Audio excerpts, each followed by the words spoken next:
Welcome, everybody. Welcome, welcome, welcome, welcome with the Welcome Wagon.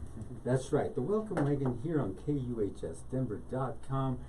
Up close and personal. Look who I have in the studio with me. It took a lot of work to get him here. I mean, I tell you, I bribed him with tacos. I did everything. He says, tacos, I want Italian food. That's right, Charlie Pacello in the up close and personal hot seat with me. And I'm glad you joined me because it's going to be great. I never get to do this with everybody, but I love to do it with our own crew because now you get to hear what Charlie has to say about himself. I mean, he's always talking to everybody else, but you want to know about Charlie, right? And yes, he's single. Ladies, back off. You can send flowers, presents, but most of all, he likes food. Okay? Is that right, Charlie? Welcome, Charlie, to the show. Thank you, Henry, very much. I'm very happy to be here. It's a little different being on this side. Everybody says that to me. Wait a minute. But it's nice, so you get to know what Charlie's all about. And Charlie's a great guy. I mean, he's been doing his show here for quite some time, and it's really trending big. I mean, every guest artist he has on here is really a well-versed individual or group or couples. Mm-hmm. You've had a little bit of everything. Right behind us, you'll be seeing a lot about Charlie. You'll see some of the pictures of when he was young, when he He's an actor too. Now check this out. He's an actor. He's a therapist. We can call you a therapist. Yeah, life coach. Life coach, and a lot of other variables. But for now, I'm going to let you talk to Charlie for when he was 5 years old till he was 12 years old. He's going to give you a little skinny on what he's about while I share this out to everybody. Well, I grew up here in Denver, Colorado. I was born and raised in an Italian family. My dad was, he was a military guy. He was in Vietnam. He fought a couple tours out in Vietnam. And my mom is this little immigrant woman from Italy, and so I've got this very strong Italian connection, right directly from the home country. My mom immigrated when she was 11, and so I grew up in that real thick Italian culture. We would have Sunday dinners over at my grandparents', and all the cousins and aunts and uncles. We would get together and we'd celebrate birthdays and parties. And growing up in Colorado, I was very lucky. We used to go fishing. I used to fish a lot when I was about 5 years old. My grandfather, my father, we would go out fishing. And I was notorious for staring at the fish and just looking at them, trying to study what the heck was going on with their bodies and looking at them back and forth. And, I was very curious about life. And I would stare off into the mountains and just lose myself, and then my pole would go out into the water, and I'd get yelled at by my dad and my grandfather for not paying attention. When I was a young kid, about 8 years old, I ended up shocking my parents that I could sing. They said, well, why don't you audition for this thing called the Colorado Children's Chorale?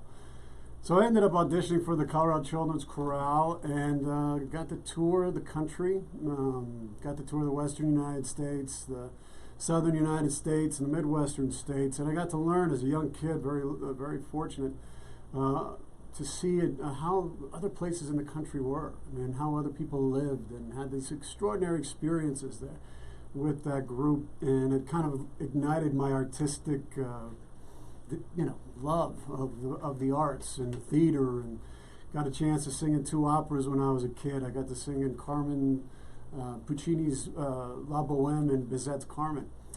And I got to play football, played a lot of football started out with the little Pop Warner League and loved playing ball. And by the time I was 12 years old, I was still trying to figure out what life is all about. But one of the things I loved, was just going up in the mountains fishing with my dad. He was it was one of those special occasions that it was just me and my old man going up, and he would teach me about life. It was one of those rites of passages that young boys would go through, or at least in our family, and it was a tradition. My grandfather had gone before, and so it was one of those things that it was a family tradition, and I just loved it. And being able to just spend those times with him, I'll always remember. he taught about how to love nature and how to respect life and the value of life and all those different things and those and what it meant to be a man. And so, so much I owe to my dad for that. And you can tell just by the way Charlie expresses himself. He's top shelf type of material. That's why I like Charlie. We get along just fine. But I'm always into the humor part of life. But I always have this twist of humor, and we always talk and laugh and say some fun things. Charlie, as you were growing up, I mean, you 12 years old on to 15, 16. I'm sure you went to school, right? It's pretty obvious, just with his narratives, his dialogue, everything about him, his vocabulary. I even try to, bite off of his vocabulary, get some for myself, He's got it all. But as you were growing up, I'm sure you went, the middle school, high school? Well, I went to Drake Junior High School and, met a lot of my dear friends. That's in Jefferson County. That's over in Arvada. It's right off of Ward Road and, I don't even know it used to be the Jolly Rancher. Yes. Remember the old Jolly Rancher? Oh, everybody knows the Jolly Rancher. It was right. It was everybody worked across there. the street. Everybody. I loved the Jolly Rancher back then. Everybody worked there. And so that's where I went to junior high school. And my mom, she was very. I have the most amazing mom, and she's been on the show before. And your mom, say her name. Adriana Capra is my mom, and so she wanted me to do everything. She's very pretty too. Oh, she gave you some of her looks, but not all. She kept some back. She has been an anchor, and she always wanted me to do things and explore. At one time I had football practice, and then I had something else up in the mountains that I had to go, that I wanted to do, and it was like 2.5 hours. And she wanted me to be able to do both, so I finished my football practice, and she drove me like 2.5 hours all the way up into the mountains to do this river rafting trip. And she was always there for her kids. She just loved. You can tell she's strong. You're a strong woman, strong Italian woman. We talked about that. Yeah, she's strong. She can be stubborn. She doesn't take any. Show her the bruise. Show everybody the bruises. Okay. They're still there. And then you went to high school, and what did you do in school? I mean, I'm sure in high school you really liked the arts, the theater. High school. I went to Arvada West High School, and I loved being both a football player, and I wanted to do the theater at the same time. But I ended up having a coach who told me, he says, you know what, you got to choose between one or the other. You can't do both, which was really disappointing. You really can. I don't know why they say that. But at the time, they said that you couldn't do it. I don't know which why. was really strange. I guess they thought, well, no manly man does theater. What are you talking about? And I was like, you can't do that. What? That's for whatever. That's how they do it. And so, but I had a great time in high school. We had a great football team, and I met some of my best friends on the team, Mike Palmer and Josh Tellini and Chad Oshner were the best friends from high school, and JC, and I just was really lucky. Now with girls, I couldn't figure girls out when I was in high school. I couldn't understand. They'd always be almost out of your reach all the time. I was really shy. I was a really shy guy growing up. And you know how girls are in high school. They were so nasty. No, I didn't say that. If you're listening, I didn't say that. Charlie said that. Oh my gosh, the stories where I would get so nervous with being with a girl and not knowing what to do or whatever it was, and I would notoriously just find myself in a position where I would mess it up. Yes. I would totally mess it up. Did you ever take him to the Sadie Hawkins dance, or you ever ask somebody out to go to prom? Well, there was this one thing with the prom. There was this thing called the A West. What was it? The Powder Puff game? No, it wasn't the Powder Puff game. I'm sure you went to that one. Mr. A West. It was called Mr. A West, and I didn't have a date for prom my senior year. So you took a blow-up doll. No, I didn't. You didn't take a blow-up doll? No, I didn't take a blow-up doll. But it was my senior year, and there was a competition that we had, like 10 guys had to be on the stage, and they had to do all these little acts, and I came out in a swimsuit, and it was... I actually had put on a girl's swimsuit on there with a hat and a jacket on, and I've got this picture I'm posing. and I had broken my hand Oh, just a shit. couple weeks beforehand because me and my buddies, Mike and Josh, decided that we wanted to be boxers after we watched George Foreman and who was the other guy? It was Ali? no, it was I can't remember who was fighting, but I think it was either Tyson or Holmes or somebody who was fighting, and Tyson knocked him out like right. So you guys had to act like you were doing that. Hurt your So hand. we thought, and I broke my hand. So you're up on I stage hit him, with but I this punched broken him. hand. Yeah, I hit my hand, and I punched my friend, and I broke these two bones in my hand, and he was pissed. And I'm like, Josh, you got to step back. And I broke my hand. So I had this cast on my hand while I was doing this Mr. A. West contest, right? West. And we had to do this talent. Is it to win the girl or? No, it was just to win this crown as Oh, being Mr. A. oh. West, right?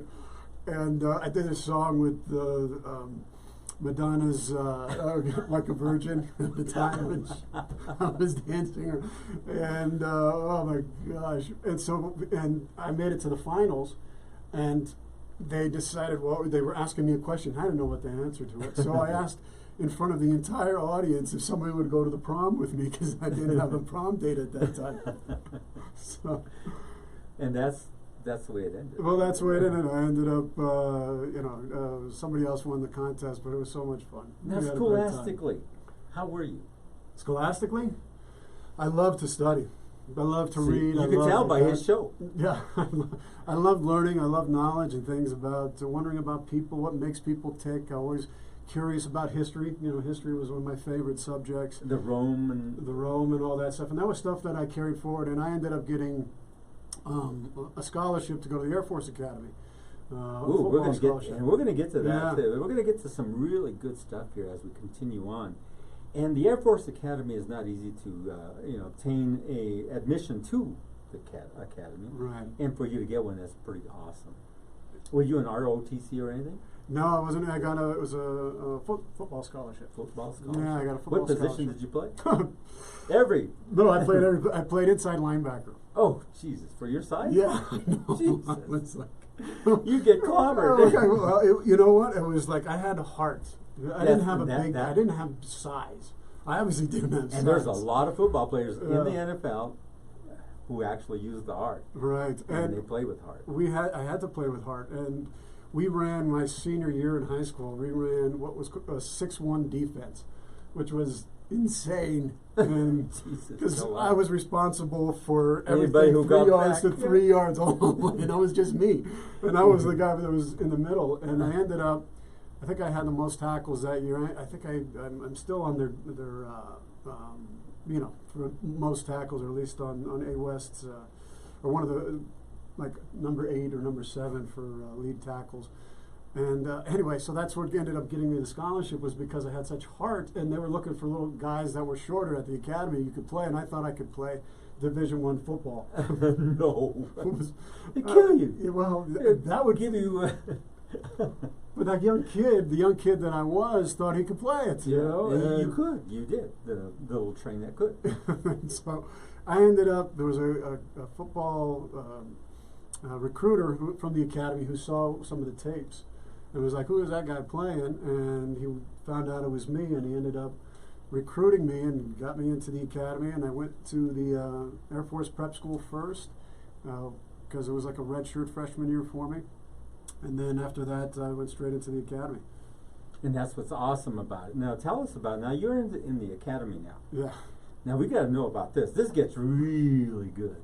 And that's why we have this up close and personal. If you just joined us, you're listening to KUHS Radio TV here in Denver, and we have a special guest who's part of our team, Mr. Charlie Pacello. And we're getting the up close and personal skinny on him. And I'm glad you joined us here so you can hear more. And we are partially of the way through, but you still get to listen to a lot of the good stuff. We're at the Air Force Academy now. Yeah. Well, Tell us about that one. well- Ooh, good God. You're going to hear some good stuff here. oh my gosh. Well, This is the point where Charlie took a different direction, and it took him into a lot of different things. So, Charlie, tell us about it.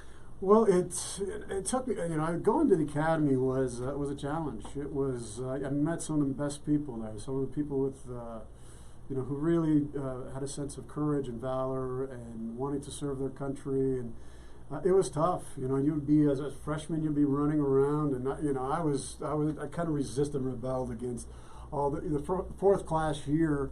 You're called a dually, and at that point you're running on the strips in the academy, and you have to, yes sir, no sir, and you're always looking at your knowledge. And I would find myself into a lot of trouble because just my nature would be like, who are you yelling at me? And, don't yell at me. But it was.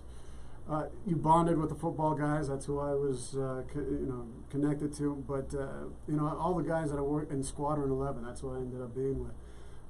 You form a really tight knit unit because you're all kind of going through the same thing.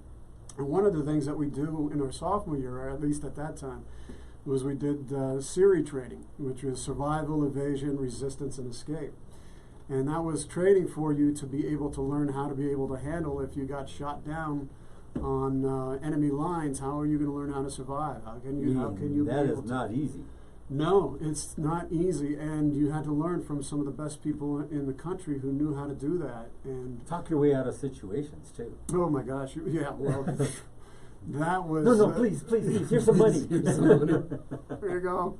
And then they still shoot you. But you learned how to survive on what the earth, what the land what had for you. How to build a lean-to, how to make a fire, how to be able to know what kind of plants to eat and what not to eat. Bugs and all that stuff. Anything. Oh my gosh, you had to understand. You know what? Even snakes. If there were snakes there, you'd have to chop it up, learn how to cook it, eat it, or eat it raw. Well, you had to. People don't recognize how lucky we are to have a grocery store. Right? You can go buy your food. In my case, if you come from the ghetto, we normally ate cockroaches and stuff like that. You're hungry. No, it wasn't that bad. We knew how to survive. Grocery store. Yeah. I used to go to the grocery store with $1 and come back with all kinds of stuff until they put in the security camera. But that happens, huh, Charlie? It does. Now, in the Air Force, did you fly? No, I didn't. When I graduated, I graduated in '96. I got commissioned an officer and spent 1 year at the academy working in the athletic department, and then I got stationed out in Los Angeles Air Force Base, and I was working in their GPS NDS program. GPS stands for Global Positioning Systems, and NDS stands for Nuclear Detonation Detection Systems. Let me interrupt right there. Now, if you caught that, or what he was into, are we okay to talk about it? That's not. Yeah, there's nothing. Everything that we talk about is public record. It's public record. So you're going to enjoy this of where Charlie went, what he did, and how interesting this is. And say those acronyms again. Nuclear Detonation Detection Systems. Did you hear that? Now, Charlie, tell us what your job was at this place. Now, watch this. This is going to be great. Well, at this place. There was 2 different missions that we had with NDS. NDS is a component that rides on the satellites to monitor whether or not people are blowing up nuclear weapons, if they're following the peace treaties that we have, to ensure that people are being safe and not violating those treaties that we signed several decades ago. And so it could monitor whether or not people, if somebody was blowing up a nuclear weapon, it would test it for different kinds of radiation, alpha, beta, electromagnetic pulse, gamma rays, anything that a nuclear weapon emits, we would be able to monitor that and almost give real-time information so that we knew what we were able to do. And on the other side of it, we also had an offensive mission to it, and that was what I was assigned to, which was the GNT, the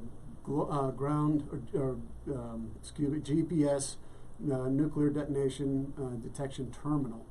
And that was a mobile, survivable command and control unit that would only be used for integrated tactical warning and attack assessment and nuclear force management. Hold on to that thought. Did you just memorize that? I hope you're taking notes, because this is interesting stuff of what Charlie used to do. He no longer does it, but this is what it used to do. It was, I was a young kid, and I was an idealistic, all-American, never touched any kind of drugs, never did any. I mean, I was You know, I was the epitome of that. You know, I did the right thing, always looking to keeping his word and those kinds of things. And I got assigned to this, and it was. Now, let me ask this question of you: how did you get involved? What was the turning point to get you to this position? Well, it was just the assignment. Once I got into LA Air Force Base, they didn't have me assigned to any office yet. And so they asked me, which one do you want to go to? So you picked it. I actually picked it. Oh, because you thought it was. I thought it was interesting. Yeah. You know, I mean, I thought, they're doing communications over here, and they're doing this over here, and I was like, nuclear detonations. What is that? What? Let me go check that out. In other words, the command comes to Charlie for the final push of the button for nuclear detonation. Yeah, I was trying to put it into some of the words, like I said, you're using are like $45 words. I told you stay to the $10 words. I'll stay to the $10 words. Right? No, I'm just kidding. So what's happening is that I was in charge of a command control unit, something that launches or monitors basically where they hit us and where we hit them. All right, if you're having an all-out nuclear war, you've got to know where you hit them, then you got to know where they hit us, and then you got to know if we still have a command and control. Do we still have a country? Do we still have operations? And all those things. And under my leadership, it was not operational yet.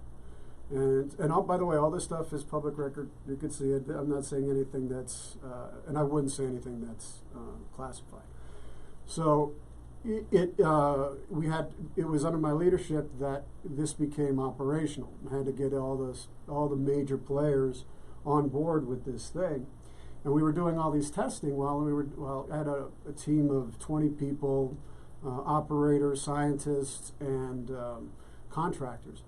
And we were out in these remote areas doing the testing with the units, and I thought to myself, what is this going to be used for?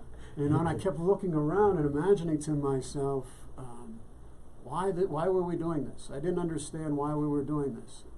And I suddenly dawned on me that what this was all about. This was about planning for the annihilation of mankind. This is the worst case, and it was like somebody had taken a spear and poked it right through my gut.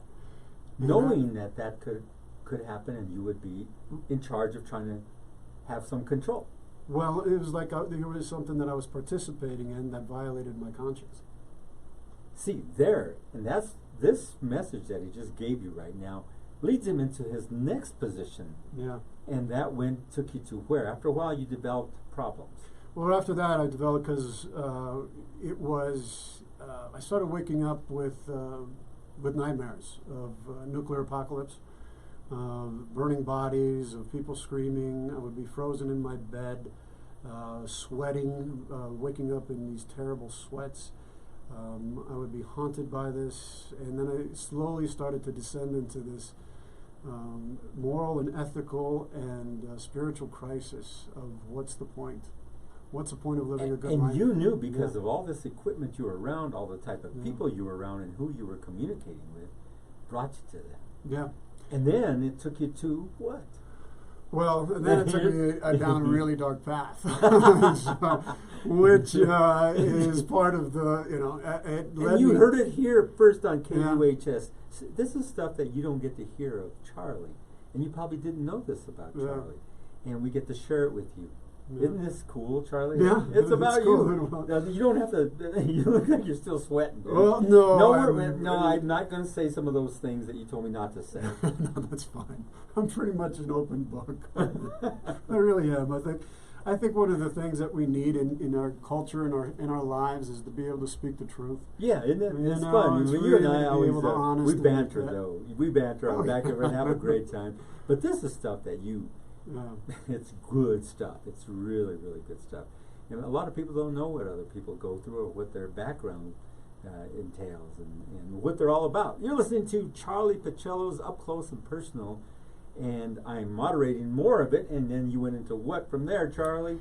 Well, from there I went. I went down a dark path, and I didn't get out of the military the way I wanted to. It didn't turn out pretty because I ended up having what's called moral injury, and that's basically your mind tells you to do something which your heart knows is wrong, And so I started questioning. I thought everything was the veneer. We were just living a lie.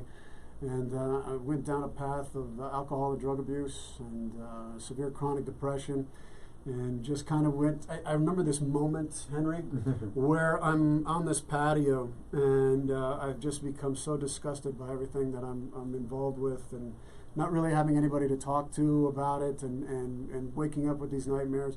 And I was on the porch in Hermosa Beach, and I was at this party, and I remember that I had this conversation with God. He said, "You know, God," I said, "I don't know why you created this world. I don't know why there's so much suffering, so much pain. And the God I believe in didn't make this." Cultural degrees and all these variables, and you wouldn't think that Charlie was experiencing some of this stuff himself, but your show is about PTSD. Yes. Well, it's because it's something that I experienced, and what you learn about trauma and PTSD, these things are generational. These things cross generations. I mean, if you come from a war family where there's been a lot of war, those things get passed down genetically. Those things get passed down in the families itself, because some of the guys are not, when they come back, or ladies as well, they've got a lot of issues that they're still trying to deal with, and it often comes out on the families that are and their children and their wives and their husbands. And so that stuff just gets it's like a poison that gets passed down, and just the Greeks considered it what they called, it was called miasma, which they believed was a pollutant. It was some kind of thing that would, if somebody did wrong, that was going to haunt their families until it was finally appeased. And so it's almost like an energy that engulfs you and stays within you, and your body tries to expel it, and it's just bothering you so bad, and you resort to drugs, alcohol, craziness, everything, going crazy with women even. Going crazy, absolutely. I'm going crazy with women, going crazy with that. It was to feel good. Because there was a pain that I had on the inside that wouldn't go away, and so all I wanted to do was to feel good. And how did you manage to uplift yourself after that? Well, I had, it was acting. It was this is really good. You're going to love this. Yeah. Charlie is an actor, great actor now. He's 15 years or 16? My gosh, see, I got into acting in 2000 or 2001, so it's 16 years. Yeah. Wow. So it's been a long time, and he does a fabulous job. And you've gone back to California, did some acting with some of your friends back there in Los Angeles? Well, I've got a theater company out there. It's called Lightning Rod Theater. And my buddy Paul and I, we started it in 2009. We took a show out to New York, and did in the New York Fringe Festival. We did an off-Broadway show, which was incredible. I was at this theater called the Cherry Lane Theater in New York, which was awesome. And it had such a history and legacy, and people who had been there. I think Cary Grant had been on that stage, and who else? All the variables of big names. Oh, so many. It had such a history there. And so to be a part of that and to act in that, and to, be in that theater world in New York was amazing. New York was incredible. And New York has that old nostalgic feel to it in some of those theaters. And behind us, we even have a picture of him. It should flow through there, and you'll see him with being the old guy. Those are my headshots. But they're cool. You look back and what was I thinking? Oh, Just like, those are headshots of Charlie back in his, getting his material out to other people for acting jobs. Name some of the jobs or some of the acting positions that you've had. Well, first, let me. I have to give a shout out to the school that I went to. I went to Stella Adler Academy of Acting out in Los Angeles, and Stella Adler, she was one of the grand dames of acting in our culture, and she taught the likes of Marlon Brando and Robert De Niro and Salma Hayek and Richard Dreyfuss and Benicio del Toro, Mark Ruffalo. And so big names right there, Jesus. Yeah, there's some big names that she Robert De Niro is one of my favorites. Oh, he's fantastic. He was one of the reasons I got into. I loved him in Deer Hunter. Yeah, one of the best films he ever did, I think, is Deer Hunter. Yeah, you like that? I love that film. That's like home. That's like I can relate to that show. It's like you come home. That's how you used to live, kind of quaint, not big homes. You go and you'd always be after that deer. Well, he never shot it. But that was a movie about trauma. Yes. PTSD. I mean, these guys, he came back, he was changed, he was different. he could no longer shoot the animal. He couldn't shoot the deer anymore because he understood the preciousness of life and how the things that he had witnessed and took part in. He could no longer live the way he used to live anymore, and that's all. That was a trauma story. It was a great story, and then his performance was incredible in that. And do you remember the scene at the wedding? Takes off his pants and stuff. But that's the real. That's the real. That's what I'm telling you. That's the real weddings. Or if there's not a fight at a wedding, it's not a good wedding. It's not a good wedding. Drinking beer, you gotta have 3-4 kegs there. Come on, that's just for the groom. Well, in that movie, you see right there where they haven't gone to the war yet, and so they're still glorifying it, and we're going to go out there. We're badasses, and we're going to kick their ass and do this. And then there's right there at the end of the bar, you see a veteran who's just came back from Vietnam, and he's just quiet and doesn't want to have anything to do with them. You don't know what you're in for. You don't know what you're in for. And that's a common theme. This is a universal theme for people who have gone to war in any generation, in any civilization. You see that same kind of effect. Mm-hmm. It's part of the journey. It's part of the journey. Even the traveling to other countries alone kind of messes with you. Oh yeah. It changes. I mean, you're looking at all these different types of cultures and the foods and everything. You even get, sometimes you can't go to the bathroom right. That's true. I mean, you're eating their foods and it's like, ooh, you drink the water. Oh God, Everybody. I mean, this is the real. Yeah, no, it's true. I've traveled a lot to a lot of different places, and one of the places that I went to in 2006, after I got done with the acting, and I'll get back to some of the shows that I did. But I went in 2006. I worked for a human rights agency called the United States International Mission, and we're trying to help young children that were caught in the sex trafficking trade in Southeast Asia. Ooh, that's big. Oh, it's ugly. Oh, it's ugly. And you wonder how they treat them almost like animals they caught and put them into these vile type of situations. It's a crime against humanity. Mm-hmm. Vile. Anything you're doing to children. I just heard the United States is one of the worst for trafficking right now. Yeah. It's one of the worst now. Yeah. It's not just on the other side of the world, the US of A. And I kind of wonder why those kids are in cages. That really makes me wonder. It's just something disgusting. is really thinking, that's one of those things that we know instinctively that you don't harm children. That's right. Instinctively. I don't care what part of the planet you're you're the from. president of the United States. I don't care, president. I don't care if you don't harm children. I don't care who you are. Helpless. You don't harm children. I don't care if you're priest. I don't care if you don't harm children. And you don't say, violate it's okay. That innocence and sanctity. Blame the other president, not my pres. Well, and there's something that I think it was Colin Powell who recognized how serious of a horror this was, and we were trying to help bring attention to it and trying to at least save some of the lives. And so I went to Thailand, and one of my experiences there was there was a couple that I'd like to share. One was, I was with my translator, and we were talking to one of the generals from the Thai army who was going to provide security for us so that we could go to the border near Cambodia and Thailand. And it ended up flooding and we couldn't get there. That happens too. You have the monsoons that come through there and they just fill up. Just fill up, and that's it. And so, weren't you afraid? You had to be a little bit nervous. Well, I think when you're doing something that you believe in, you don't feel the fear as much. I mean, yeah, you have it, but you use it in a different way. You're a badass. Oh, I don't know. Starting from high school, my kicking butt in football. My dad was a badass. My dad was like Achilles. All right, I mean, he was. I was the son of Achilles. I mean, jeez. That's funny. That's a good analogy. I love him. I was, and so I know. I just really believed in that this is a cause greater than myself, and so I didn't feel it. But yeah, of course, you feel that. But it sharpens you. You learn how to be moment to moment and how to be able to deal with that. Anyway, I talked to one of the girls that was being held, that she had escaped from one of her traffickers and was hiding in a safe place, and we couldn't get to her. And my translator handed me the phone, and he's like, listen to her. and I couldn't understand. She spoke Vietnamese, and you could hear the terror in her voice, and we couldn't do anything for it. And it was just so horrible, horrible, horrible to know that these things were actually happening to the poor babies. Oh my gosh! And there's a lot of this that goes on, like I said, all the way around the world. And Charlie, let's move on to, you continued on with this stuff. I mean, you now left that. Yeah.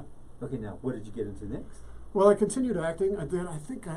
My gosh, I did so many plays. I did like 40, 50 plays. And you're good at it. You can run right off a script, and sometimes you get it, and there's those times that I can't get this. Oh my gosh. Cut. I was horrible. When I first started acting, I was horrible. Horrible. There was a guy, one of my first teachers was named Charles Waxberg. And Charlie. I was doing this scene in this play, and I thought I was really acting and all this. He's like, Charlie, I said, he says, you put in a lot of effort, but I didn't get anything out of that. I was like, oh my gosh, how humiliating. I was like, oh my gosh. And then, so I studied more with him. I studied with Tim McNeil, and then I studied with a guy whose name was Eugene Lazarev.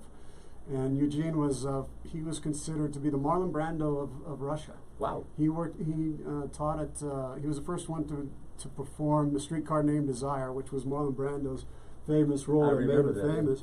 And he was the first one to do that in Russia. He was from the Moscow Arts Theater, and I was his student and one of his students for about 5 years, and he finally helped me to tap into my own creative nature. Nice. He helped me to break away and not to get stuck in the words, to really find that. And so I owe put on a good act all to him. And to be true, he was one of those real craftsmen of the craft. Right. He was one of those guardians. He really, was.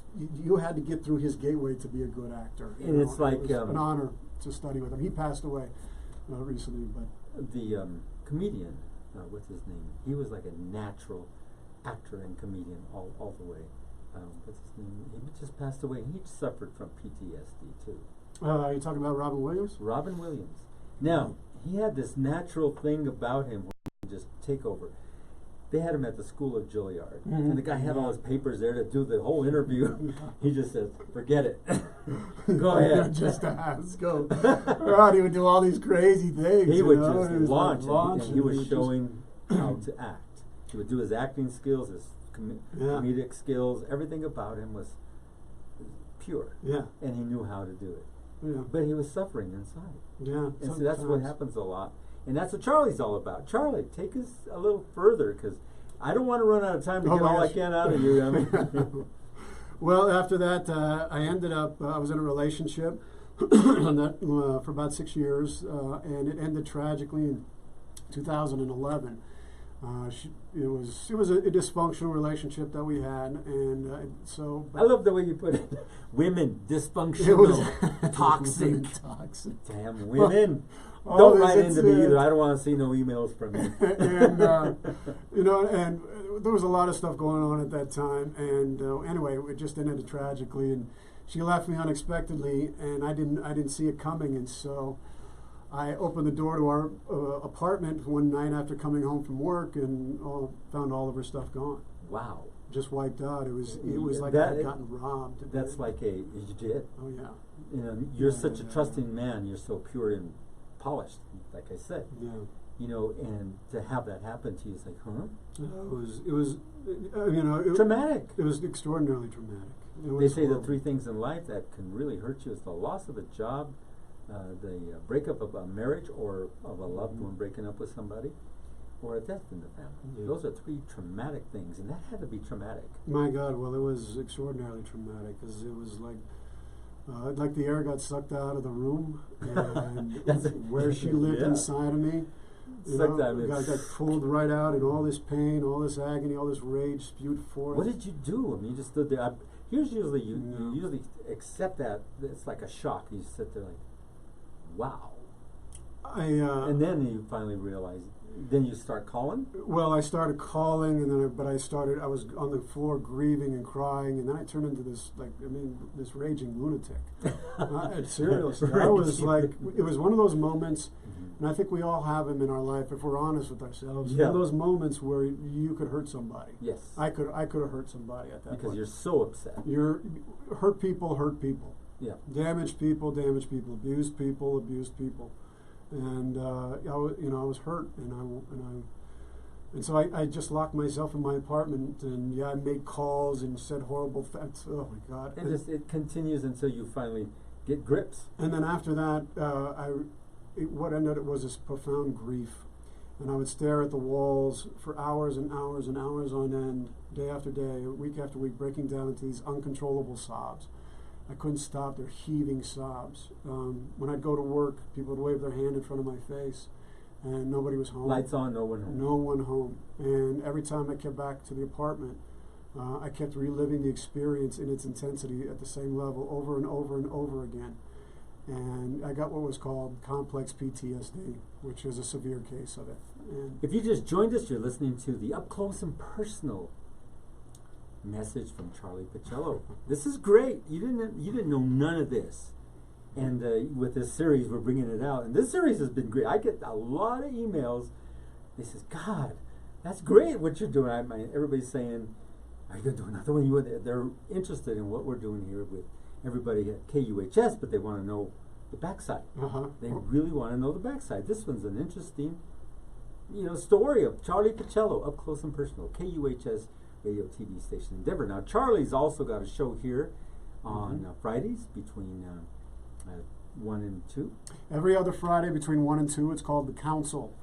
Yes. Now, let's move on from that, how you got over that, and move right into how you decided you wanted to do help with, you have sessions with people in all these different areas. Then let's talk about your show. Well, just real quick, I was suicidal. I wanted to end my life, and I got on my hands and knees. That's actually I started coming back to God at that point. And I dealt with that for about 5 months. I found somebody who wanted to help me. Her name was Dr. Sarah Larson.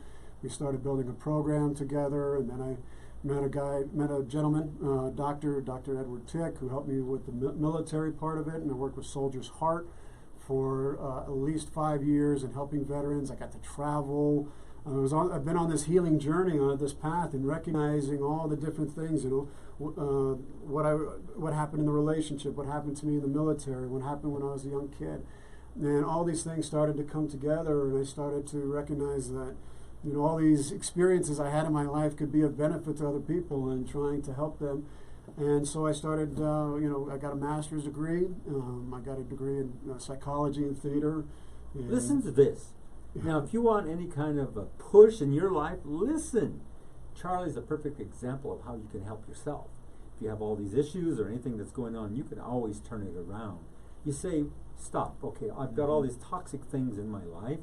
I have all this negative energy, how to rid yourself. The body naturally knows how to rid itself of these toxic relationships, these toxic type of energies that are around you, and you rid yourself of them, bring in all the positive.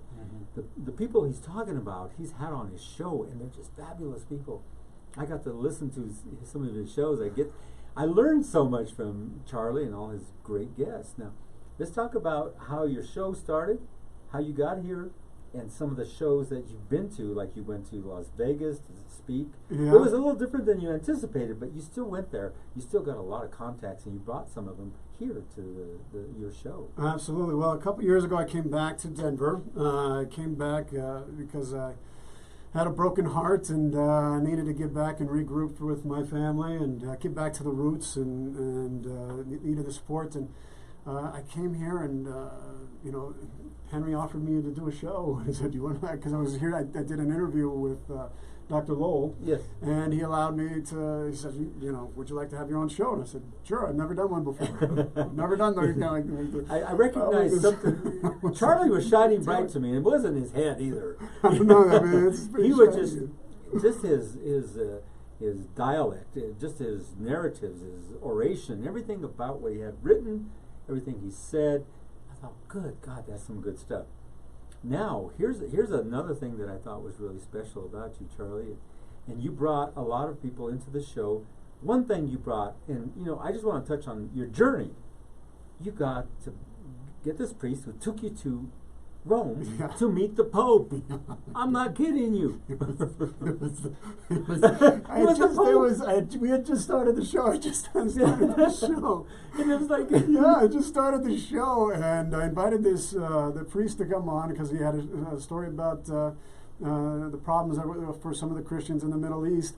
And on the show, he announces that I'm going to be going to Rome with him. And me and Charlie texts me back and says, I don't know if this guy's for real or whatever, but he says, you want to go with me to Rome?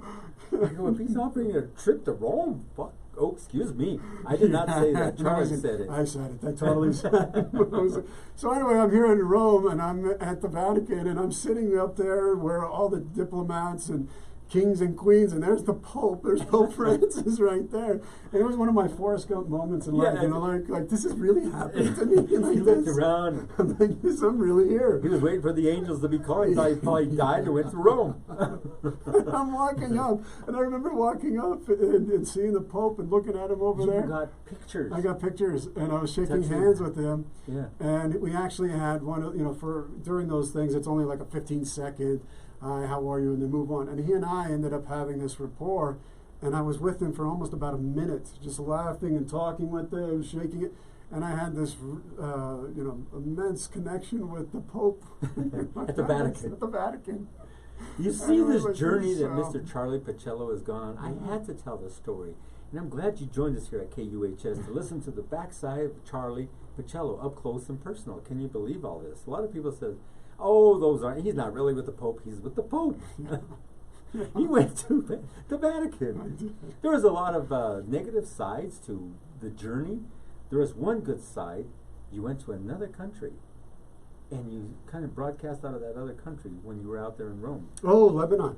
I was in Lebanon, and we broadcast, and we were helping the refugees that were coming in from the wars in Syria and Iraq. And so I got to had the opportunity to be able to broadcast. There's us handing off the food and the medical supplies, and being able to let people know that there are people who are in need.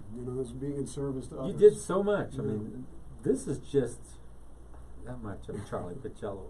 But boy, did I touch on some really special things about it. And with that being said, let's kind of cover your show, talk about your show, and some of the beautiful guests you've had on here, and your trip to Las Vegas to speak at a big convention and you'll see it behind us. Like there was 50 of these speakers, including I can never pronounce this man's name. Rock Chakra or something. Oh, Deepak Chopra. Rock Chopra. No, he didn't show up on that, but he didn't show up. Well, it was. That was part of one of the early announcements, and so it wasn't. Things had changed after I had agreed to go there. But the show is fantastic. We had some amazing guests. What I try to do with the show is the idea is to bring hope and inspiration and understanding to people, telling people stories and how they've overcome tragedies and come to triumph, giving you information out there that you may not know, and hearing both sides, and allowing people to understand some of the things about the new sciences, and getting people to open up and be inclusive about their backgrounds, and helping people to get into other people's shoes. And yeah, it deals with trauma and how people can overcome those traumatic experiences. We've had artists on here like Cass Clayton and others that have come on to talk about music and artistry and how they follow their passion. We've had police officers that came on to talk about the issues that were going on between the police department and how to bridge those gaps. We had one of my favorite shows. It was with a young girl who was on here. She was 9 years old, and she had been in a drunk driving accident and became a paraplegic, and she is one of the most inspiring people I have ever met in my entire life.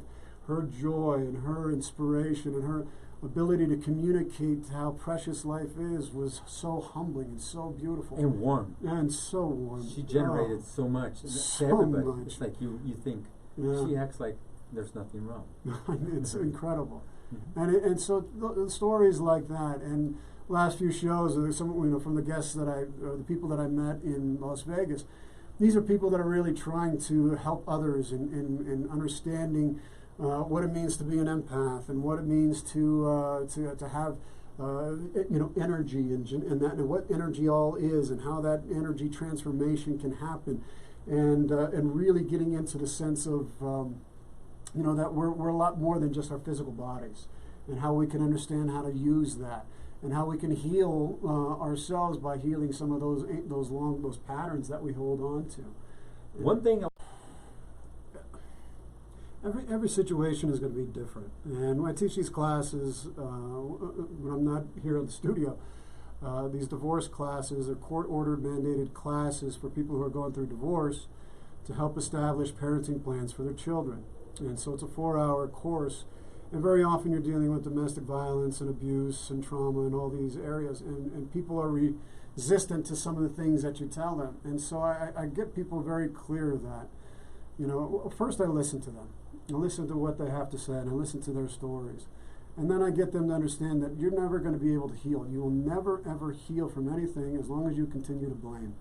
As long as you continue to resist not acknowledging the part that you played in the relationship, not taking responsibility for yourself.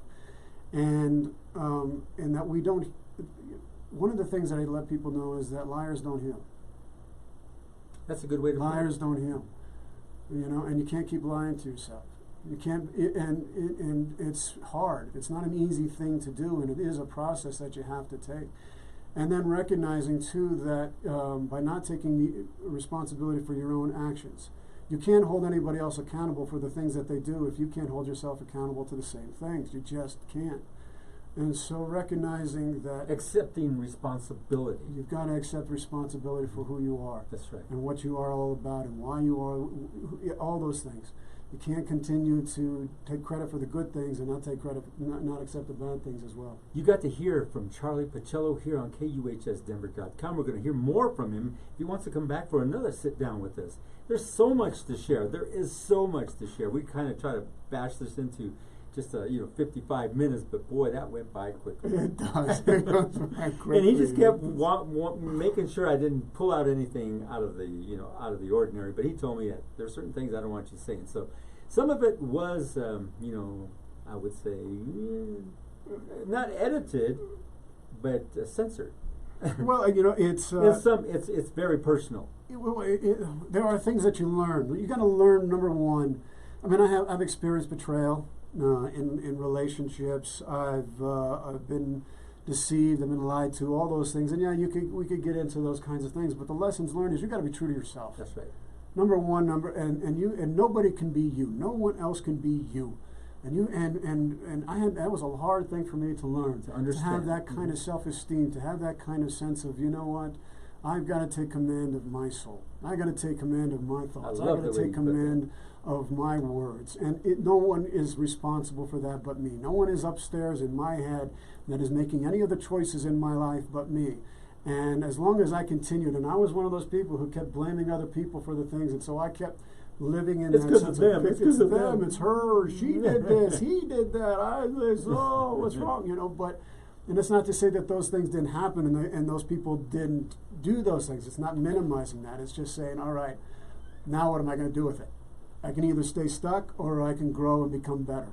You can allow yourself to become bitter for the things that happen to you, or you can allow it to become better. And only you can be you, and nobody else. Catch us next time. We have Charlie Pacello back on here, KUHS Radio TV. Man, we're out of time. I kind of pushed it right to the envelope. That's okay. You got to hear from Charlie Pacello. Catch his show on every other Friday from 1 to 2 o'clock. He brings in some really good stuff, great guests. And I wanted to add this. His mom was one of my favorites with Cass Clayton. He had them side by side. At first had Cass Clayton, your mom, then It was my mom, and then, that was one of the best shows. Two of the best back-to-back shows. Awesome. She stole the show. She was amazing. Shout out to your mother. She made a fabulous kid. Now Shout out to my mom. Love you, Mom. Now he's a professional man, all the way live. I'm going to turn it over to not Mr. International, and not the Love Doctor, but we have somebody in the house right now, the Radio Whisperer. Coming up next, stick around, check it out. I'm going to put the music on right now, so I'll see you all later. Thank you for joining us with Charlie Pacello here on KUHSdenver.com.